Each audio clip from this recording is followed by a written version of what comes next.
నిన్న మొన్నటిదాకా మీతో బాగానే ఉన్న వ్యక్తి ఒక్కసారిగా తన బుద్ధి మారంగానే, తన అసలు రూపం బయటపడంగానే మీకేమనిపిస్తుంది? మనిషి బుద్ధి ఎప్పుడు ఎలా మారుతుందో ఎవ్వరు చెప్పలేరు.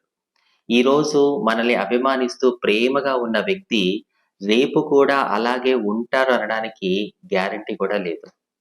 మనతో అవసరం తీరిపోయాక, దేవుని కృపచేత మనం కొంచెం ఎదిగిన తర్వాత కొంతమంది రియల్ క్యారెక్టర్స్ బయటపడతారు. తన ఆయుధాలు మోయించుకున్నంత సేపు సౌలు దావీదుతో బాగానే ఉన్నాడు.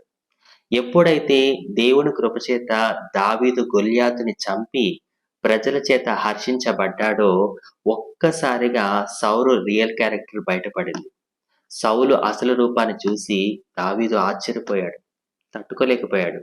అందుకే అందరిని గుడ్డిగా నమ్మి, మోసపోయి, మానసికంగా మీరు